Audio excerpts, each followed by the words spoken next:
I am in shambles over this Joel Embiid injury, and I'm ready to get hurt once again by the Philadelphia 76ers. I love this basketball team, but my goodness, they have caused me so much heartbreak in my 31 years of existence, especially considering the fact they haven't made it past the second round of the NBA playoffs since 2001 when I was 9 years old. I need to see that streak end, but will it?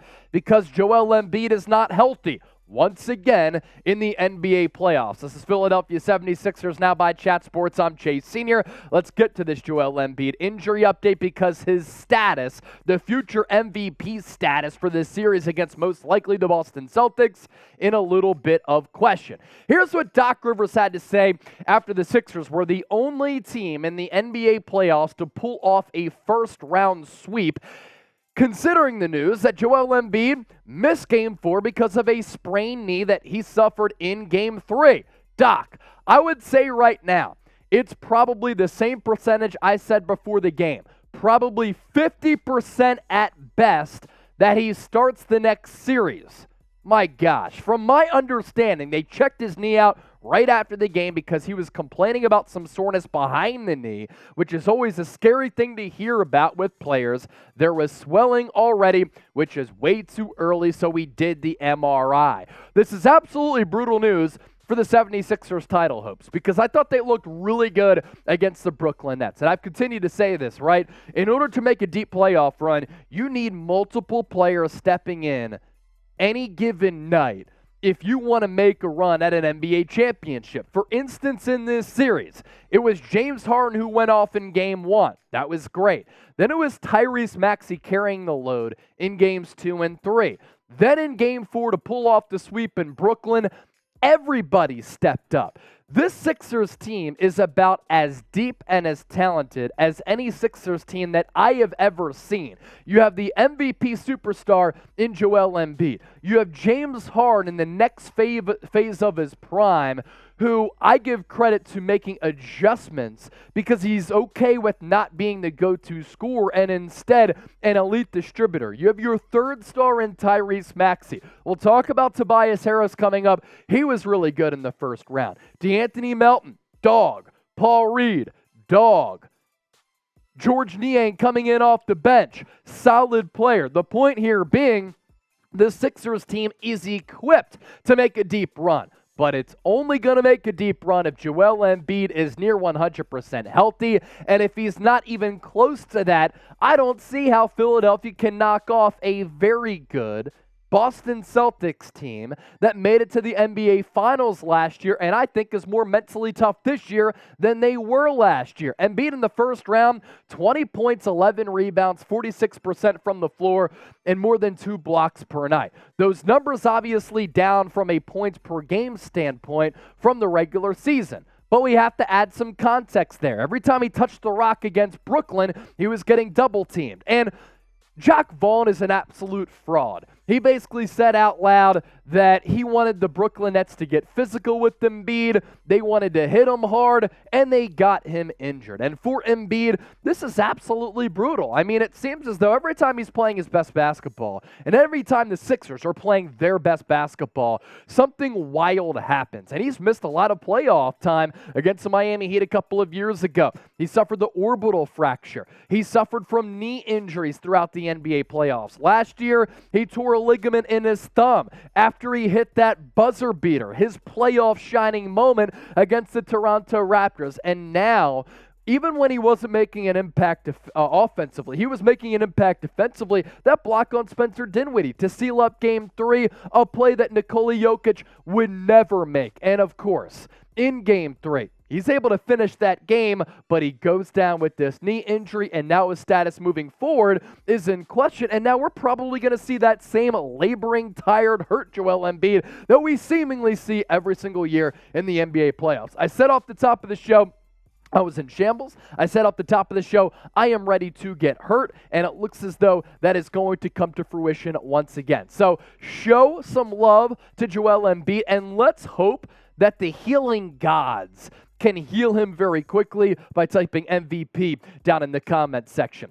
A lot more thoughts and news items to get to on this basketball team, but first, we want to welcome a brand new sponsor here on board. It is Underdog Fantasy, our sponsor for today's Philadelphia 76ers. Now, I've been loving this app, and you can see for yourself at chatsports.com/underdog76, and make sure you use that promo code chat76 for a phenomenal deal that we're about to tell you about. Keep the fantasy fun going with Underdog Fantasy, the simplest and most rapidly expanding fantasy sports app around.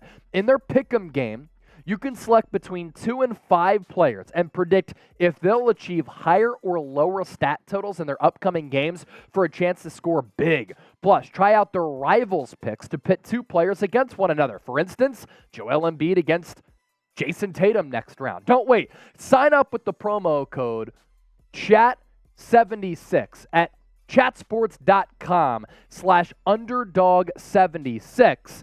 And you can double your first deposit up to $100. You must be 18 years old or older in a state where Underdog Fantasy operates. One more time, it's the promo code CHAT76 for a 100% deposit match. Speaking of that higher or lower game, this is what I'm rocking with in the first round of the NBA playoffs. As we record this on this Monday, you have a big game between the Milwaukee Bucks and the Miami Heat, and a big game between the Los Angeles Lakers and the Memphis Grizzlies. So with that, looks as though Giannis Antetokounmpo is going to be out. Jrue Holiday, one of the more underrated players in the NBA, going to have to step up big. I'm going higher, 30.5 combined points, rebounds, and assists for Jrue Holiday. I'm going higher, 34.5 points and assists for Jimmy Butler, because Jimmy Butler, certified dog who plays his best hoop in the NBA playoffs. And with LeBron James jawing back and forth between Dillon Brooks, I don't think he's going to go crazy from a point standpoint because he doesn't need to, with Anthony Davis really shouldering the offensive load. But this is what I am doing. I'm going higher, 2.5 3-pointers made in Game 4 for LeBron James. Promo code CHAT76 using our link, which we put in the comment section and in the description of this video, for a 100% match. So you shift gears back to Game 4. Round 1 is Philadelphia able to pull off this sweep. The Joker didn't pull off a first-round sweep. Philadelphia 76ers and Joel Embiid did. Shout out to Tobias Harris. He was awesome in Game 4. And it was really an offensive showing and a defensive showing of everybody stepping up and down this roster without Embiid when they needed to the most. So Toby chimes in with 25 on 11 of 19 shooting, 2 of 4 from downtown. I thought that any time that he was able to eye a size mismatch against a guy like Spencer Dinwiddie, he was able to back him down, get physical. James Harden dropped a double-double. Tyrese Maxey hit a couple of big buckets, and DeAnthony Melton, 15 points, a bulk of those coming in the fourth quarter. He was awesome as well. And for Toby, look, he has gone missing for a lot of big playoff series throughout his Sixers career. You can't say that about this round 1 series against Brooklyn. Now, can he do this against a better team? If Joel Embiid is hobbled, Toby going to have to play like this for the Sixers to have any hopes against a team like the Boston Celtics. Round 1 numbers for Toby, though, 20 points, nearly 9 rebounds per. He shot nearly 57% from the field, and get this, folks, 57% from beyond the arc. Now, we're going to continue to cover this basketball team here throughout the duration of the NBA playoffs. I'm hoping to do some NBA playoff watch parties here on the show and on our main Chat Sports YouTube channel. That's why you got to subscribe. Now, this upcoming weekend going to be difficult to do some watch parties because of the NBA draft, but hopefully, as this series does progress in the second round, depending on the opponent, again, looks as though it's going to be the Boston Celtics, we're going to continue to give you great content here on the show. Show some love and subscribe today for year-round coverage on the Sixers.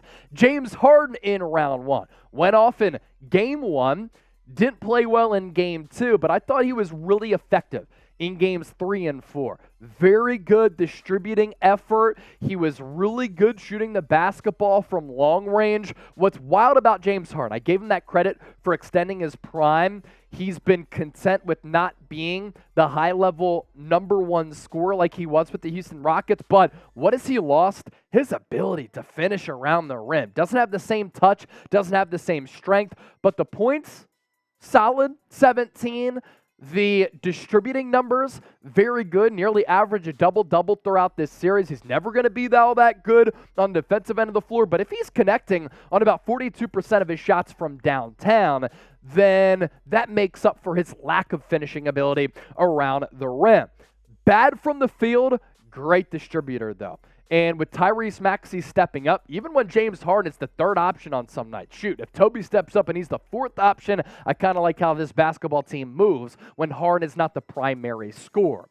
Speaking of the aforementioned NFL draft on our main Chat Sports YouTube channel, which I think is going to close in on 500,000 subscribers very, very quickly, we're going to be going live every single round, every single pick of the 2023 NFL draft. You don't want to miss our coverage.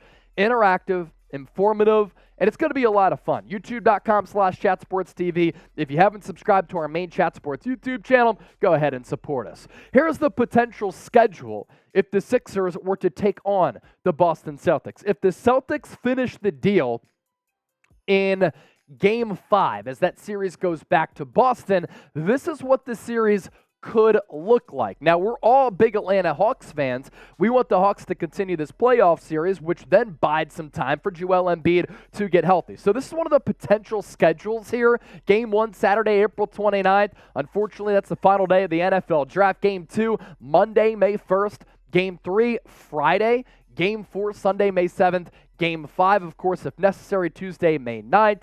Game 6, the 11th. And Game 7, Sunday, May 14th. So come on, Atlanta. Win Game 5. Extend this playoff series at least another game so that Joel Embiid can get a little bit healthier. And let's operate under the premise that at some point the Celtics are going to finish this series out. Who are you going with? I think that Boston is flat out just the better team. I think they have the mental edge. I think that Malcolm Brogdon and Marcus Smart can lock up Tyrese Maxey. I worry about James Harden in a big spot. And if Joel Embiid is not healthy, this team is screwed. PHI for the Sixers, BOS for the Boston Celtics. Let me know who you got, and keep it locked here on 76ers Now.